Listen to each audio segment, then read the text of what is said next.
Hola a todos y todas, soy Adriana Llabrés y estoy muy contenta de presentar este nuevo capítulo de Léemelo con Bernardo Fernández. Él es escritor, ilustrador y diseñador gráfico, también conocido como BEF. Gracias, Gracias no, por estar aquí. encantado, Adriana, de estar aquí. Me siento muy orgulloso de estar en este espacio donde ha desfilado tanta gente que admiro y quiero. Y bueno, encantado de conocerte y de que me Igualmente, acompañes hoy. Muchas todos aquí gracias. estamos muy contentos de que No, estés es un aquí. honor, Muchas gracias. es un honor. Pues quisiera saber cómo empezaste a entrar al mundo de la lectura. Yo le he contado muchas veces, tuve el privilegio de nacer en una familia de lectores. O sea, yo recuerdo a mis abuelos que dormían en camas gemelas, pero compartían una sola cabecera, siempre repleta de libros. Y lo mismo pasó en mi casa. La tradición familiar era que primero nos daban a leer historietas y luego había una especie como de graduación al libro, a la prosa. Okay. Entonces, tenía como 11 años cuando mi papá me dijo, bueno, ya es hora de que leas libros, ya dejes de leer monitos. Él quería, y él me sugirió leer a Emilio Salgari o a Julio Verne, que habían sido sus lecturas de niño. Ajá. Me dio su ejemplar de Miguel Strogoff, Ajá. que es El Correo del Zar de Julio Verne, pero no conecté nada. O sea, a la fecha no he acabado, no he acabado de leer nunca, nunca pasé de las primeras 20 páginas. Y por esa época yo me topé con el nombre de Ray Bradbury, como que era... Desde ahí, desde Sí, los sí, 11 sí. años. A mí la ciencia ficción ha sido mi gran amor de toda la vida, primero por lo audiovisual, por la televisión y por el cine, Ujú. pero, pero cuando dije, bueno, ¿quiénes son quién es la gente que escribe ciencia ficción? Bueno, eran los tres muy famosos, Isaac Asimov, Bradbury y Arthur Clarke, Ah, ¿no? ¿Tú cuál ibas a decir? Philip. Pero ese fue, no, es que es igual de grande, pero es mucho más complejo. O sea, lo que quiero decir, eh, el encanto de Bradbury y algunos libros de Asimov, Asimov le tengo cariño a la figura, pero siempre me ha parecido un escritor limitado. Pero Bradbury es un poeta, él tiene una vocación lírica muy hermosa, que no tiene, que es muy rara. La ciencia ficción es como una literatura en general de ideas, pero por lo menos esa generación descuidaban un poco como la forma. Y Bradbury es, incluso no es propiamente ciencia ficción, de repente es más fantasía, lo cual no está mal, pero con unos vuelos poéticos hermosos. Y entonces fue que yo, bueno, me compraron este libro, Fahrenheit 451, fue la primera novela que leí. Ajá. Y incluso, no sé si es posible que se vea, pero aquí cuando lo acabé de leer, mira, 17 de agosto del 83, tú no habías nacido, No. y aquí está firmado por mis papás y por mí, Ay, qué mi bello. primer libro. Yo creo que no fue la mejor entrada para Bradbury, para los libros de Bradbury. De hecho, después, y aquí traigo también mi ejemplar de aquella época, creo que para un muchachito que está empezando a leer, me parece mucho mejor, porque Crónicas Marcianas es menos oscura. Fahrenheit es una gran distopía. Todos, incluso aunque no la hemos leído, o los que no la han leído, saben que es sobre un mundo donde los bomberos queman los libros. Ujú. Es muy oscura y tiene cierto aire de esperanza, pero Crónicas Marcianas me gusta mucho más. O sea, hubiera preferido entrar por Crónicas Marcianas, pero desde entonces tengo un romance con Ray Bradbury, a quien considero uno de los grandes cuentistas de la lengua inglesa. ¿Lo lees en inglés? O sea, empezaste Originalmente los leí en español, pero lo que sucede es que por los cómics, Ujú. eh, me compraban cómics en inglés, y entonces por los cómics me hice bilingüe muy chiquillo, muy jovencito, bueno, adolescente, siendo Sí. adolescente. Ahora yo creo que el 80% de lo que leo, lo leo en inglés, y, y además tengo esta teoría de que la gran aportación de la literatura norteamericana es muy potente. Ujú. Tengo un amigo, Horacio Altuna, que dice, yo amo los Estados Unidos, amo su literatura, amo su música, amo sus cómics y odio a su gobierno. Yo Completamente. soy exactamente igual. Sí, yo también. Pero tiene una literatura muy potente. Ellos les gusta mucho presumir a Moby Dick, Ajá. pero a mí me parece que realmente su aportación al mundo está en la literatura fantástica. O sea, yo me quedo con Edgar Allan Poe, que fue otra de mis lecturas de adolescente. Mi papá también me lo compartió y ese sí lo disfruté enormemente. Y siento que el registro fantástico en la literatura norteamericana, sea fantasía, horror, ciencia ficción, es donde son más potentes, porque ellos se permiten un vuelo imaginativo que en otras tradiciones no es tan común. Y bueno, que ahora nos han contagiado al resto del mundo. Entonces, Ray Bradbury además es un personaje fascinante porque tiene esta relación con el cine, con los cómics, y un personaje muy entrañable. Entonces, además sucede que cuando yo era niño y adolescente, no había mucho, ahora hay mucho, pero no había muchos libros en México dirigidos específicamente a niños y jóvenes. Se importaban cosas de España que a mí con las que yo no conectaba tanto. Y entonces por eso creo que es mi generación, nacidos en los 70, volteamos mucho a ver dos autores muy específicamente, a Ray Bradbury y a Stephen King. Yo incluso creo que hay una tradición del cuento fantástico norteamericano que empieza con Poe, pasa por Ambrose Bierce, sigue con Lovecraft, Bradbury y desemboca en Stephen King. Y Stephen King me parece además un autor prodigioso. La gran mayoría de la gente que no le gusta es porque no le han gustado sus películas, pero uno es el Stephen King de los libros y otro es el Stephen King de sus películas. Y de verdad creo que es un autor prodigioso. Pero no habría Stephen King sin Ray Bradbury, que además exploró pues, todo lo que a mí me gusta, el género policíaco, el horror y la fantasía y bueno, la ciencia ficción. Sobre todo se le conoce como autor de ciencia ficción. ¿Y habría Bradbury sin Poe? No. No. Incluso en Crónicas Marcianas Crónicas Marcianas es un libro muy bonito porque es lo que se llama un fix-up. Es una serie de cuentos que están interconectados, pero no es una novela lineal, digamos. Fix-up le dicen a eso. Y hay un cuento, Usher 2, que es un homenaje a la caída de la casa de Usher. Bradbury reconoce pues es que de Edgar Allan Poe es la gran raíz de todas las cosas que a mí me gusta leer. Desde luego el horror, aunque yo no soy tan de horror, el género policíaco, digamos, o crimen, y la ciencia ficción, los primeros, o sea, se considera Mary Shelley con Frankenstein la primera novela de ciencia ficción, que es mi novela favorita de todos los tiempos, pero yo la leí primero en versión de cómic y luego de adolescente, y de hecho mi hija mayor se llama María por Mary Shelley. No traje a Frankenstein porque quise traer cosas un poquito más bueno, ya te platicaré de los libros que traje, pero antes de leer Frankenstein leí a Bradbury y seleccioné, yo creo que el mejor registro de Bradbury está en el cuento. Yo de verdad creo que es uno de los grandes cuentistas norteamericanos del siglo XX, y yo seleccioné de su libro Las Doradas Manzanas del Sol, el que es mi cuento favorito de Ray Bradbury, que se llama La Máquina Voladora, que es un cuento hermosísimo. Es una especie de fábula china sobre un hombre que construyó una máquina voladora con bambú y papel de arroz. Y es que el principio parece unos inicios más hermosos que yo he leído en mi vida lectora. Pues, ¿te parece si sí, por favor, leemos un poquito sí, me encantaría. de Las Doradas Manzanas del Sol? Desde el título es hermoso. Bueno, ya verás que el tono poético de Ray Bradbury. Sí.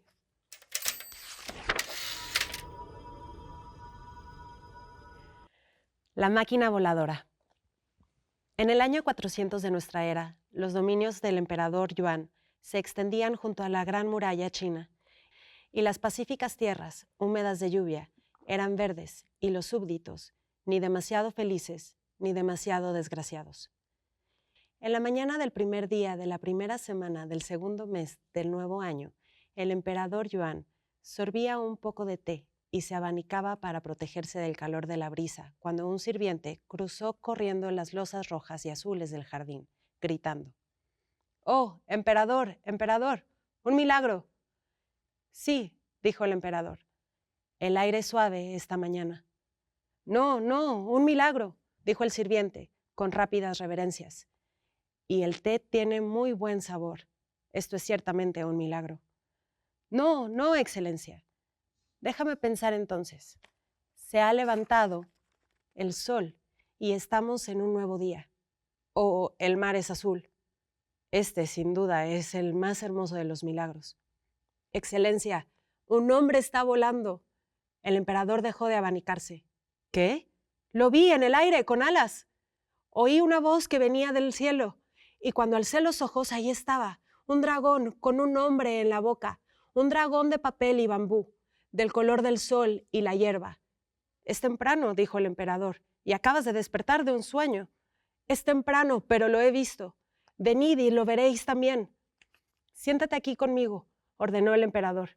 Bebe un poco de té. Debe de ser algo raro, indudablemente, ver volar a un hombre. Tienes que pensarlo un tiempo, y yo también tengo que prepararme. Bebieron té. Por favor, dijo al fin el sirviente, o el hombre se irá. El emperador se incorporó pensativamente. Bueno, puedes mostrarme ahora lo que has visto. Se internaron en un jardín, cruzaron un prado, pasaron por un puentecito entre un grupo de árboles y subieron a una colina. «Ahí está», exclamó el sirviente. El emperador miró el cielo, y en el cielo, riéndose, tan arriba que uno apenas podía oírlo, había un hombre, y el hombre estaba vestido con papeles brillantes y cañas como alas, y una hermosa cola amarilla, y volaba de un lado al otro como el mayor de los pájaros en un universo de pájaros, como un nuevo dragón en una región de antiguos dragones. Me parece hermosísimo. O sea, la literatura fantástica es una literatura del asombro, y Bradbury siempre vio con asombro de niño el mundo. Murió de casi 90 años y hasta el último día de su vida vio con asombro el mundo, y esa es, creo, la gran aportación, te decía, de la literatura fantástica norteamericana, pero muy específicamente de Ray Bradbury, y por eso lo tengo muy cerca de mi corazón. Y eso lo plasma en todos sus libros, ¿no? Como sí, incluso en los momentos asombro. más oscuros. Comentaba que Fahrenheit es una novela bastante oscura, pero tiene siempre esta mirada de lo asombra el mundo, y eso es muy lindo. Y leyéndolo de niño, ¿eso te inspiró a ver el mundo con asombro? Me abrió una ventana nueva. Me acuerdo que se lo presté a mi abuela. Mi abuela leía a Curcio Malaparte, ¿no? Y a Iván Turgenev. Le llevé mi libro, y cuando fui a recogerlo me dijo, no me gustó. ¿Por qué? Le parecía muy simplón, ella le parecía muy gringo. Ella tenía otros referentes. Son contados, pues, los que después de 100 años pueden seguir diciendo cosas pertinentes. Él es uno de ellos. Kurt Vonnegut es otro que él es mi novelista favorita. Me encanta su tren de pensamiento. Sí, es una belleza. Como te mete en otro cerebro. Sí. Él empezó haciendo ciencia ficción, luego se arrepintió porque decía, no, yo hago literatura. Pero yo creo que sus mejores momentos también son los momentos imaginativos, los de Kurt Vonnegut, que también, por alguien que también tengo tiene un lounge VIP en mi corazón, Kurt Vonnegut y Ray Bradbury. Digo, la reina es Mary Shelley, pero a Frankenstein llegué más grande ya a la novela. La leí en forma de cómic de niño y ha sido mi monstruo favorito de todos los tiempos, y a Mary la llevo en mi corazón. O sea, pienso, publica la primera novela de ciencia ficción ganándole una apuesta a Lord Byron, que además Lord Byron era como la primera estrella de rock antes de que hubiera rock en el mundo, y lo hace a los 17 años, y escribe esta cosa hermosa. Incluso a mí me parece que es difícil de traducir, pero bueno, es tan potente que aguanta la peor de las traducciones. Es un libro muy potente, ¿Hay Frankenstein. poesía en que el artefacto con el que vuela sea tan artesanal? Pues lo acabas de ver, o sea, te transmite, lo estás viendo y te emociona verlo. Sí. Eso es algo que es muy difícil de lograr, y Bradbury tenía esa vena poética. Pues tenemos que ir a un corte. No le cambien, regresamos en unos minutos. Aquí seguimos platicando de libros en Léemelo con Beth.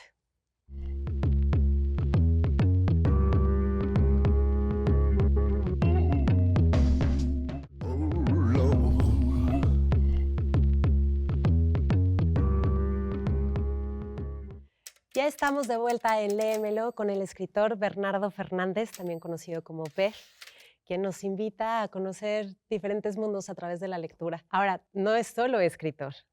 Has tenido una carrera muy interesante en donde eres diseñador gráfico, escritor también, ilustrador, has escrito cuento, literatura infantil. O sea, has tenido una carrera... He sido muy afortunado, Adriana, he sido muy privilegiado.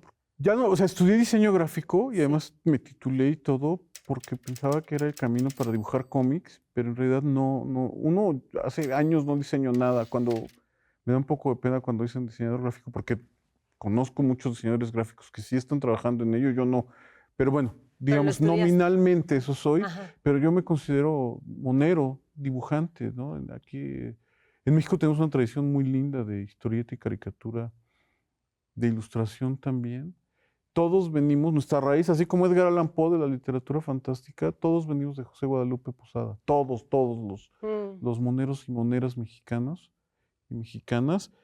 Y yo, a mí me tocó soy de una generación que nos tocó como empujar la idea de lo que ahora, de este formato que ahora ya es muy popular de la novela gráfica, pero hace 30 años llegabas con un editor, le decías, es que quiero hacer una novela contada con monitos, ¿no? Con palabras e imágenes, y te decían, y esto es real, decían, no, pero es que ya tenemos los libros de Rius o los de Gis y Trino, ya no necesitamos más monos. Y bueno, pues a la vuelta de todos estos años y por la persistencia de un montón de gente de mi generación para acá, ahora hay por lo menos 2 generaciones, o quizás hasta una tercera por ahí, de autores y autoras que nos hemos dedicado a legitimar bueno, ya no necesita esa legitimación. Pero porque ustedes lo hicieron. Pues porque fuimos una generación que lo empujó. Aquí la historieta era como una artesanía menor, era lo que leía la gente en el transporte público. Esa función ahora la tiene el teléfono celular. Y entonces ahora, pues ya al no tener esa presión y haberse además movido como al mundo del libro, porque había como una gran industria de la historieta, pero que era parte, ¿no? La historieta popular, y esa desapareció. Y ahora está integrada la historieta, la novela gráfica al mundo editorial.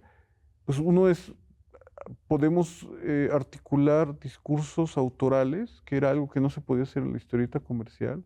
O sea, incluso no se puede hacer ahora. Yo el año pasado dibujé 10 páginas de Superman para una antología internacional de DC, y yo no soy dueño de esas páginas. O sea, mi amigo Rafa Marín decía que fue guionista de Cuatro Fantásticos, decía que era como si te prestaban unos juguetes clásicos, así los sacan del estante, pero no les puedes hacer nada.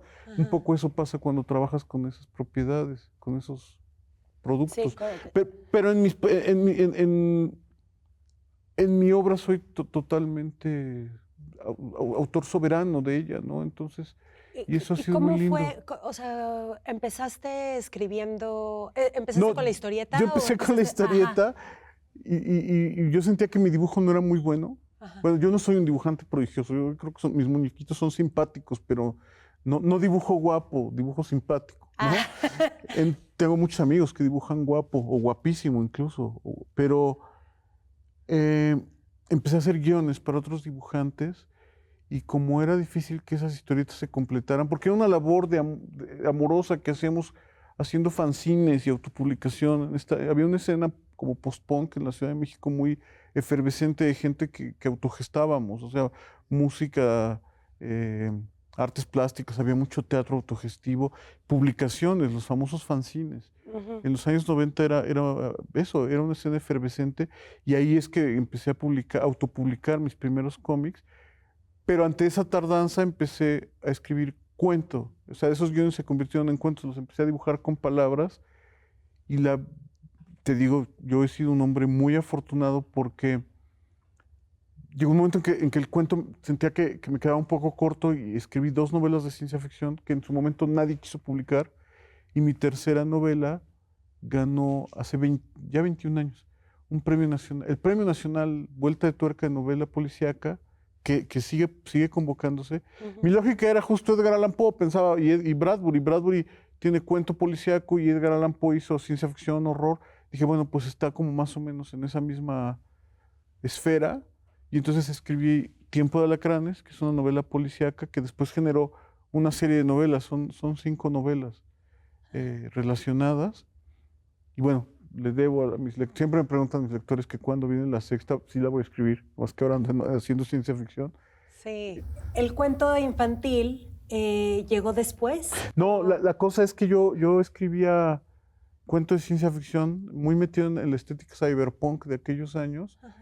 Y algún día me encontré con un niño que me dijo, es que eso que escribes pues no es para mí, no, eso no lo puedo leer. ¿Cómo cuántos años tenía? El niño como 6. Ok. Y sus papás le dijeron, es que esto no es para niños. Y entonces yo fui lector del Pequeño Nicolás de Goscinny, ilustrado por Sampé, que eran Goscinny era el guionista de Asterix, y el Pequeño Nicolás son unos cuentos hermosos que todos pasan en la escuela, donde van el Pequeño Nicolás, y siempre he tenido esta fascinación por la literatura infantil. Me leí varios de los libros de Oz, de Frank Baum. Ajá. O sea, siempre me ha llamado. Me siento un poco impostor en la literatura infantil cuando veo autores. Yo pienso en Ana Romero, Toño Malpica, gente que es metida así casi o de lleno en hacer literatura infantil. Yo me divido ahí un poco, ¿no? Entre la historieta, la narrativa, y la narrativa dividida así en policíaco, ciencia ficción y lo infantil, pero lo disfruto y he podido hacer varios libros. De hecho, ahora estoy muy concentrado en hacer novela gráfica Eso te iba a para preguntar, que niños. ¿cómo decides qué hacer cuando terminas algo? O sea, decides, ahora voy a regresar a la historia, a la historieta. No, trato de alternar un libro, prosa y cómic, prosa y cómic. Alguna vez me lo han querido decir como descalificación, que soy un dibujante que escribe, pero yo sí creo que sí lo soy y que lo dice muy bien. Pero no, y lo vivo como un privilegio. O sea, el mejor profesor teórico que tuve en la carrera, el difunto Raúl Torres Maya, un gran teórico del diseño, un día me lo encontré muchos años después de que me dio clases, y entonces, aquí en el MUAC, aquí a un lado. Y entonces venía con alguien y le dijo, a ver, tápate los oídos, le dijo a esta persona, a mí, me dijo, tápate los oídos. Y me dijo, fue un alumno muy brillante porque puede ir de la imagen a la palabra y de regreso. Y eso creo que pero no lo veo como mérito mío, lo veo como un privilegio. De verdad siento que fue algo que...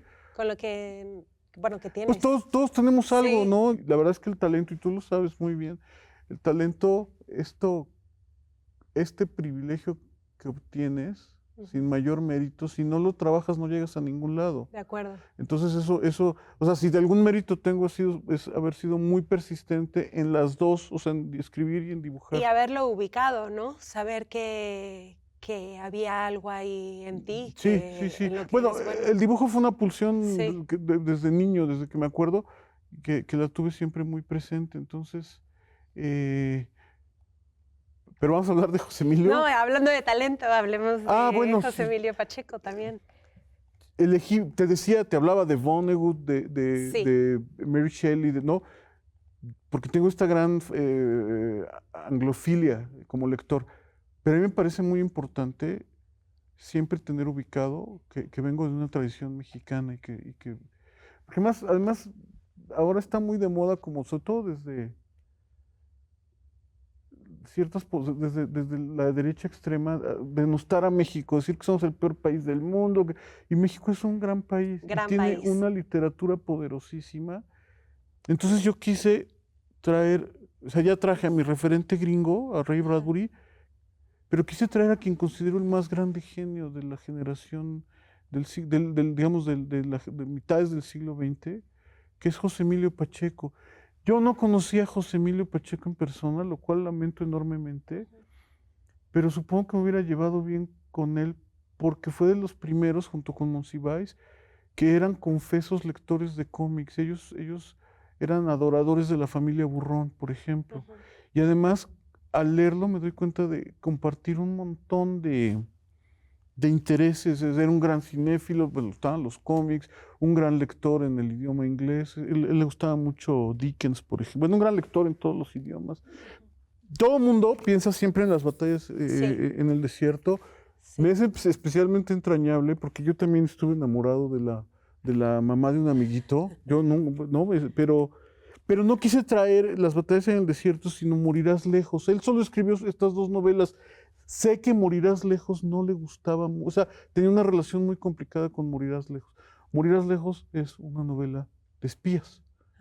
Hay un criminal. La novela, toda la anécdota de la novela es que hay un criminal de guerra nazi que se está escondiendo en una casa que da al Parque México y todos los días ve que hay alguien que está sentado en el parque leyendo el periódico y cree que es un agente del Mossad que viene por él. Esa es la anécdota de la novela, lo cual le permite en alrededor de 100 páginas hablar de la diáspora judía, del gueto de Varsovia, de la Shoah y de las atrocidades de los campos de exterminio. Y entonces es un libro prodigioso. De verdad, José Emilio, creo que no hemos acabado de dimensionar la genialidad de José Emilio. Y aunque Las batallas en el desierto es probablemente el libro más entrañable de nuestra literatura, este me parece que es uno de los libros. O sea, yo siento que está así al nivel de Farabeef o de El Palinuro de México, de estas como grandes catedrales experimentales. Bueno, Farabeef es breve, pero en su importancia. y en su ambición literaria. Y entonces alguien le dice, pero ¿por qué escribe de eso y no escribe sobre los indios en México? Y es que cuando haces cosas que están alejadas del canon, yo me identifico mucho por la ciencia ficción y la fantasía, y te dicen, bueno, pero ¿por qué escribe esas cosas raras? ¿Por qué no escribe de los indios de México? ¿Por qué no escribe de nuestra realidad apremiante? Y es que si le pasaba a José Emilio, que era un genio, que no nos pase a los demás. Entonces por eso seleccioné el fragmento que vas a leer ahora de Morirás lejos, que es mi novela favorita de José Emilio Pacheco. Pues, ¿te parece si lo leo? Por favor. Gracias.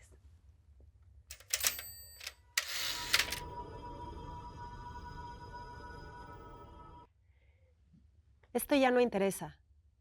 Lo hemos leído 1 millón de veces. Ya ni quien se acuerde de la Segunda Guerra Mundial. Ahora hay problemas mucho más importantes. Está muy visto, está muy dicho. Usted lo único que hizo fue resumir unos cuantos libros. Su enfoque no es nada objetivo. Es más de lo que aguantan nuestros lectores. Si existen tantos conflictos no resueltos en México, no podemos dedicar espacio a lo que sucedió en Europa hace ya muchos años. Genocidio. Genocidio el de quienes mueren de hambre aquí mismo. Mire, esto resulta contraproducente. Lo mejor que se puede hacer contra el nazismo es olvidarlo. No ve que cada nuevo ataque le da vida. Pero ¿cómo se atreve a escribir sobre algo que no presenció? El nazismo es un fantasma que ya no le quita el sueño a nadie. Le aseguro que ni el 1% de lo que usted dice es verdad. Lo que pasa es que Alemania perdió la guerra. Usted se creyó toda la propaganda comunista contra Hitler. Además, si no es judío, ¿para qué diablos compra el pleito? ¿A poco se imagina que alguien lo va a agradecer? ¿Por qué no escribe sobre los indios de México? ¿Por qué no aprovecha su material para un artículo que hable también del bombardeo de Dresde ordenado por Churchill, los crímenes de Stalin? Hitler se queda corto, le aseguro, Stalin inventó los campos de concentración. Y también se refiera a las purgas en China, los lavados de cerebro en Corea y Vietnam, por supuesto mencionando lo de Hiroshima y Nagasaki. Tal vez un trabajo así podemos publicarlo en nuestra edición de aniversario. Sin ánimo de ofender, mi amigo, creo que también los cabrones judíos tuvieron parte de culpa en que se los llevara la chingada. Han sido los primeros pinches discriminadores, ¿o no? Pues Hitler tuvo cosas muy buenas. No se le puede negar ni condenar así como así. Francamente, ¿para qué hacernos pendejos entre nosotros? Hubo mucha simpatía por los nazis, sobre todo al principio de la guerra. A ver si les daban en la madre a los gringos que nos tenían bien jodidos por la expropiación petrolera. Además, ya desde tiempos del Kaiser, los alemanes nos habían prometido que si le entrábamos a los trancazos con ellos y jodían a los Estados Unidos, nos iban a devolver California, Texas y todo lo que nos robaron los yanquis. Oiga, usted de plano, no hay derecho a perder tiempo en estas pendejadas cuando hay tantas injusticias, tantos ladrones en los puestos públicos y tantos muertos de hambre en el país. Aquí, pues, nomás no ha habido nunca antisemitismo. Pregúnteles a los mismos judíos y verá. Son dueños de casi todos los negocios. Un texto muy fuerte. Tremendo. Ahora en la en la circunstancia actual, Sí. ¿no? Hay que ser muy claros que este es un personaje que está hablando. Claro, Esta no es claro. la posición de José Sí. Emilio, No. pero de hecho es un personaje medio antagónico, pero lo que me fascina... Intenté darle ese tono. No, muy bien. Pero lo que a mí y yo lo seleccioné por eso, porque, o sea, porque te das cuenta que el tipo es un cretino, el que está hablando, Sí. pero por otro lado, porque le dice, ¿usted por qué escribe? Porque escriba de las cosas que están sucediendo. Ahora nos dirían, escriba de la violencia del narco, escriba de... Y me parece muy bien que haya gente que escriba sobre eso, pero Sí, vemos eso es lo que quieren escribir, ¿no? pero vemos quienes queremos escribir otras cosas y no es frivolidad. No. Es que yo creo que el mundo es de todos. Y afortunadamente en el mundo de los libros hay algo para todo el mundo. Pero hoy quise homenajear a quien considero, tú te puedes hacer amigo de alguien a través de sus libros. Y yo creo que José Emilio es uno de mis grandes amigos, a quien nunca conocí. Y es una pena. Bueno, también te dicen que no conozcas a tus ídolos, pero todas las referencias que tengo es que era un tipo de oro, José Emilio Pacheco. Yo quiero dejar aquí por eso quise traer Morirás lejos. Ojalá se leyera más Morirás lejos. Todo, digo, Las batallas en el desierto son nuestros grandes bestsellers, literal, pero a mí me parece que Morirás lejos es igual de valiosa y de brillante. Todo lo que él escribía, la verdad es que nunca he leído una mala línea de José Emilio, y el poema de Alta Traición además lo traigo tatuado en el corazón, el de No amo mi patria, ¿no? Hay dos textos poéticos que recito con mis hijas, el Alta Traición de José Emilio y la Letanía del Miedo de Frank Herbert, de la novela de Dune,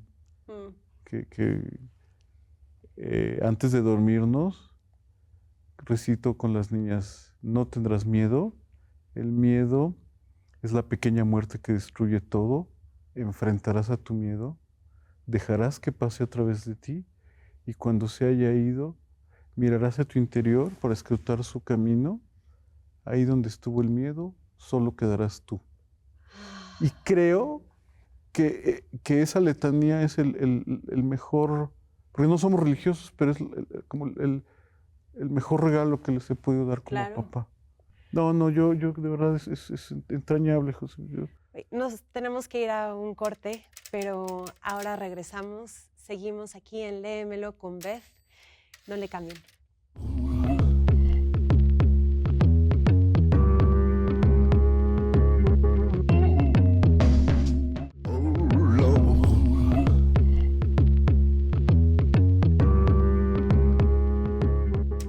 Estamos de vuelta aquí en Léemelo con Bernardo Fernández, también conocido como Bef, escritor, ilustrador, y vamos a pasar a uno de tus libros, por favor. Bueno, traje dos, El llanto del aire. Ajá. Esa es mi novela más reciente. Te decía que mi gran amor es la ciencia ficción, y mis primeras dos novelas de ciencia ficción no las quiso publicar nadie en su momento, ahora están recuperadas en el fondo. Se llaman Gel Azul y El estruendo del silencio. Tengo una que quiero mucho que se llama Ojos de lagarto, también de fantasía y ciencia, bueno, aventuras y sobre un dragón. Pero El llanto del aire decidí hacer algo que siempre había soñado, escribir una trilogía de ciencia ficción en el espacio, dura, pero con temas mexicanos. Entonces cada libro son 3 momentos del proceso de colonización y terraformación de un planeta colonizado por trabajadores agrícolas de Marte, que son todos de origen oaxaqueño. Y el planeta se llama Cuicatlán. Y entonces lo que cuento es que en el futuro, cuando la humanidad se expande por la galaxia, los mejores planetas se los quedan las naciones ricas, que son los BRICS en esta novela, ¿no? Brasil, Rusia, India, China. Y entonces los peores planetas le tocan al tercer mundo, África y Latinoamérica. Entonces este es un planeta desértico, no tan inhóspito como el Arrakis de Duna, pero un planeta desértico en el cual llega una expedición de oaxaqueños que vienen de los campos agrícolas de Marte. ¿Por qué oaxaqueños? Porque mi abuelo era oaxaqueño y porque mi abuelo salió de Oaxaca hace 100 años y nunca regresó a vivir, pero le gustaba regresar a la fiesta de muertos. Cuicatlán, que es el pueblo de mi abuelo, y así se llama el planeta de la novela. Se llama Cuicatlán porque pues, sopla un viento que está ululando todo el tiempo en este planeta, entonces ellos deciden ponerle Cuicatlán, la tierra del canto en náhuatl. El tiempo transcurría de otra manera, Cuicatlán para mí era como Macondo, o sea, era otro mundo, y entonces lo que estoy tratando de explorar es la tensión que se produce entre este modelo tecnocientífico del progreso, del capitalismo voraz, contra la visión que tienen los pueblos originarios de su relación con el mundo, que es totalmente distinta y que siento que no se pueden conciliar. Pues, ¿te parece si leemos? Sí, claro. Bueno, leo. Sí.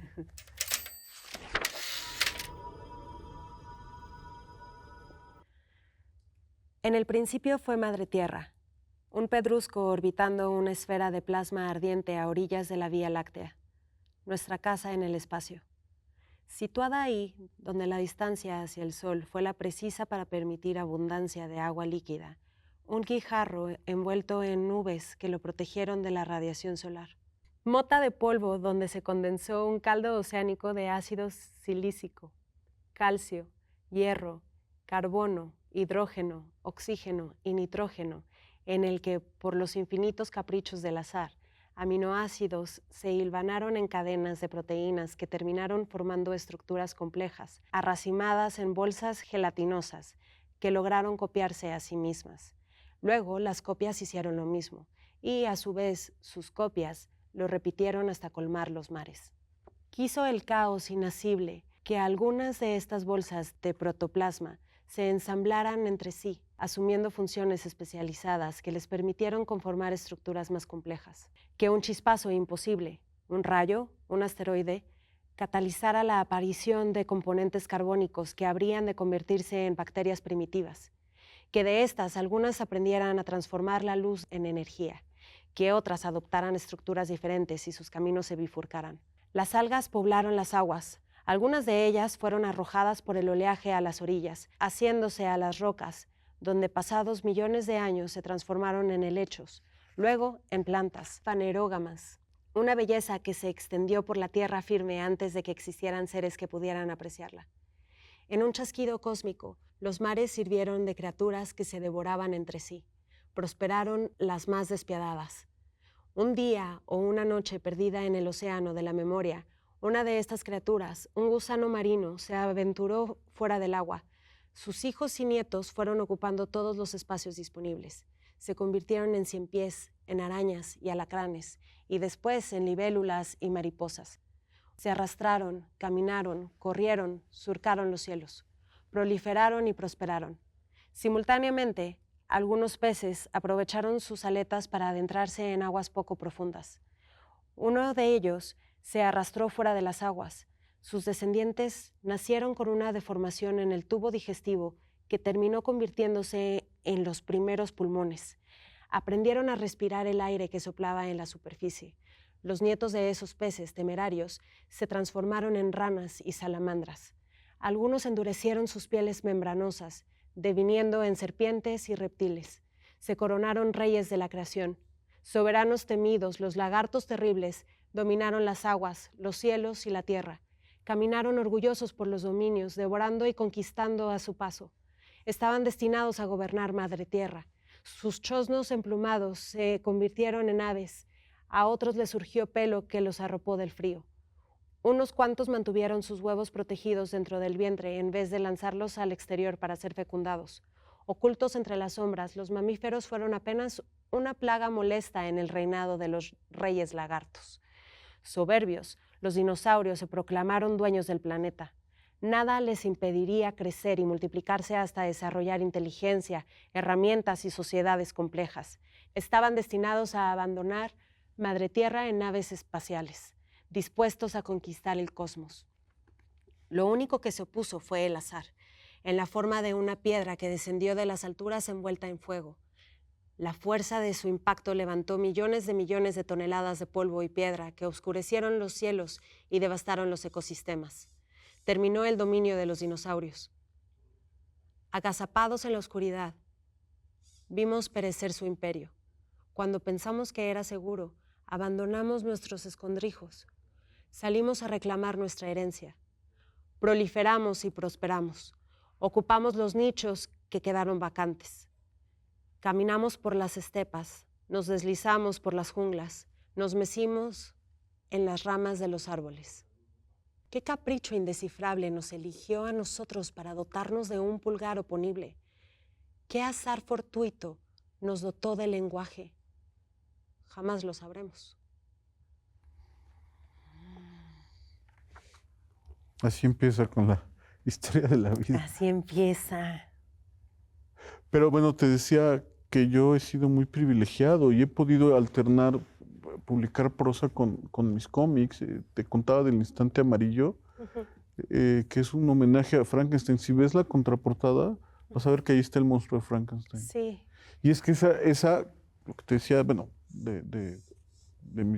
es la historia de esa niña que se llama María, como mi hija mayor, una niña que va mal en la escuela, que la bulean, que está reprobando matemáticas, que los papás se están divorciando, todo esto en 1990. Ajá.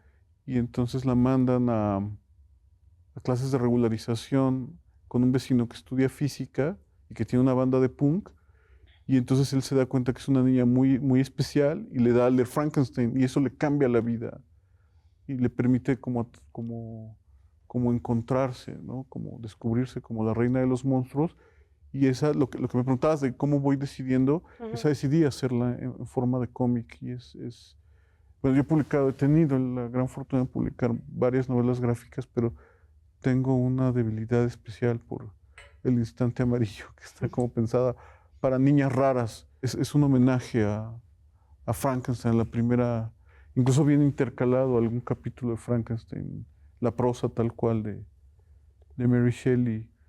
Y es un libro al que le tengo como claro, sí. Como mucho afecto. Beth, ¿cuál es la diferencia entre una novela gráfica, una historieta, un cómic?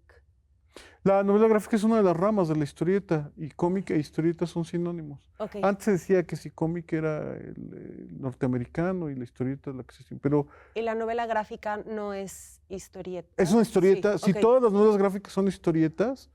No todas las historietas son novelas gráficas, pero lo que yo digo es que tiene que tener estructura de novela y el desarrollo de los personajes que hay en una novela. O sea, en casi todas las novelas al final los personajes llegan tan transformados que no pueden ser los mismos.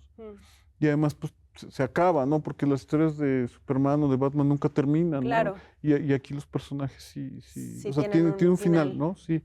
Puede ser muy extensa, incluso publicarse en varios volúmenes, pero lo que pienso es eso, una historieta contada con las hermosas herramientas de la historieta, el dibujo y la palabra, que son nuestras herramientas más poderosas de comunicación.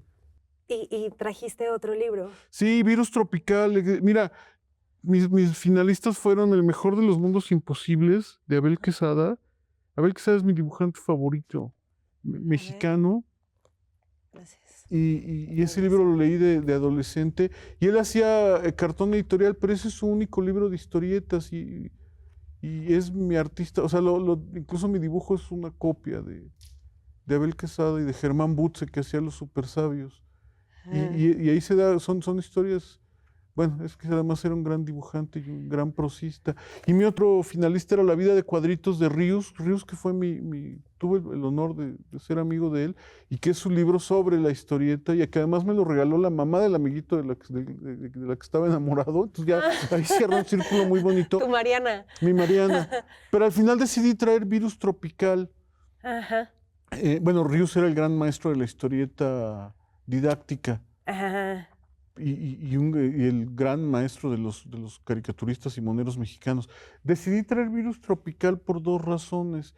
Ahora que murió Marjane Satrapi, se habló mucho de Persépolis, esta historieta, esta novela gráfica autobiográfica, pero a mí me parece Virus Tropical muy superior y me da mucho orgullo que esté hecho por una autora latinoamericana, por Power Paola, que es ecuatoriana colombiana, y me parece un libro sumamente entrañable, porque además ella, te comentaba hace rato, no viene del mundo de los cómics, como yo. Ya no es friki nerd, ella viene del mundo de la pintura, y entonces hace esta que me parece la novela, la más importante novela gráfica latinoamericana, y me da mucha emoción que sea hecho por una mujer, que hable, ella habla de sus primeros años de vida entre Ecuador y Colombia, y además en una Colombia cruzada por la violencia de las FARC y del narco de aquellos años.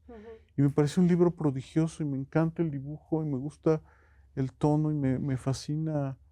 Me parece eso, una de las grandes novelas latinoamericanas que también me gustaría que ella merece. Leamos. No, y que ella merece ser obscenamente rica y famosa, Power Ay, que Paula, lo como sea. Virus Tropical. Muy bien. Pues, ¿te parece si lo leo? Sí, por favor.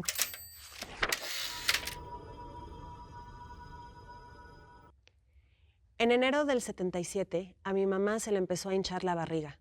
Los médicos decían que era imposible que estuviera embarazada porque hacía un año que se había ligado las trompas para no tener más hijos. En este caso, hijas, porque ya tenía 2 y pensaba que con ellas ya era más que suficiente, y aún más viviendo en un país extranjero. Entra al centro médico. Espera. Señora de Gaviria, sí. Siga donde el doctor Bustamante. Señora de Gaviria, esto debe ser un virus tropical. Es imposible que usted esté embarazada. El doctor Bustamante está equivocado. Es un virus ecuatorial. Es un embarazo psicológico. Señora de Gaviria, ¿sabe usted qué tiene? No, doctor. Aire. Tiene agua. Debería ir donde un cura a que le hagan un exorcismo. No está embarazada, solo ha subido de peso. Está asustada de estar en un país extraño. Es mal de altura. Está poseída por haberse casado con un sacerdote. Vaya donde un brujo, que eso es mal de ojo. Mis papás llevaban 2 años viviendo en el Ecuador. Mi mamá todavía no estaba muy adaptada al nuevo país. Un choclo, por favor. Un sucre, mi caserita. Sus días se los pasaba cuidando a sus hijas y ocupándose de los quehaceres de la casa. Gracias. Ahora su mayor preocupación era tener una barriga que cada día crecía más. ¿Quiere el choclo con queso, caserita? No, gracias. Caserita, ¿qué va a ser? ¿Niño o niña? Aire. Un día, un médico recién llegado al Ecuador, después de su doctorado en México, vio a mi mamá. Señora, usted tiene 5 meses de embarazo. Uriel, ¿sabe lo que me dijo el doctor? ¿Qué le dijo? ¿Otro virus tropical? No, me dijo que estoy embarazada. Estoy seguro que esta vez sí va a ser un hombrecito. Espero haberle hecho justicia. No, muy bien. Y te decía que es complicado leer cómics en voz alta, pero lo hiciste muy bien. Gracias. Y bueno, pues es un libro prodigioso. También tiene una versión animada, igual que Persépolis, pero hace rato en la pausa que no grabábamos, decíamos que hay que voltear al talento latinoamericano. Sí. Yo creo, y un poco supongo que para ir cerrando, es que estoy hecho a partes iguales de Bradbury bueno, no está hecho de sus lecturas y han sido tan importantes para mí Bradbury como José Emilio Pacheco. Era tentador traer alguna novela gráfica anglosajona, pero que fueron mis lecturas de formación, pero a mí sí me parece muy importante voltear hacia el sur, del cual, o sea, aunque seamos Norteamérica, formamos parte del sur, y por eso quise traer la que considero la más prodigiosa novela gráfica latinoamericana. Y también como conocer más sobre nosotros nos fortalece. Totalmente, nos da identidad. Sí. Beth, me encantaría seguir platicando igual contigo, a mí, muchas pero el gracias. tiempo se nos acabó. Ojalá pudiéramos seguir Muchas platicando. Gracias. Gracias a ti por venir y por traer un pedazo de tu historia a través de los libros que han marcado tu vida. Muchas gracias. ¿Nos puedes recomendar un libro más? Sí, claro. Ahora mismo estoy leyendo la serie de Duna, que no leí de adolescente el primero, pero ahora estoy regresando voy en el tercero, son 6 los que hizo el autor, y luego hay otros 14 que hizo su hijo. Yo creo que nada más me voy a leer los primeros 6. Duna me gusta mucho el primero, porque él es exactamente la misma edad de Isaac Asimov, pero a diferencia de Asimov, voltea a ver al Medio Oriente, y es un mundo con gran inspiración en el Medio Oriente y en el mundo árabe, y construye de manera muy compleja un universo gigantesco. ¿Y hay poesía? Sí, pues es como la letanía del miedo. Sí. Sí, una sensibilidad muy... Yo lo tuve muy fuera de mi radar muchos años. Te digo, yo creo que incluso de adolescente no debo haber acabado de leer la novela, y ahora que reconecté con los libros, estoy fascinado con Frank Herbert y Duna. Y si me permitieras como pilón una novela mexicana, porque creo que es importante lo que te decía, que lean El complot mongol, la primera gran novela policíaca mexicana, que Me es una encanta. belleza. Sí. Muchas gracias, Ber. Un placer, un privilegio. Y a ustedes también por acompañarnos en este capítulo de Léemelo en TV UNAM y Canal 22. No se pierdan nuestro próximo capítulo. Acá nos vemos.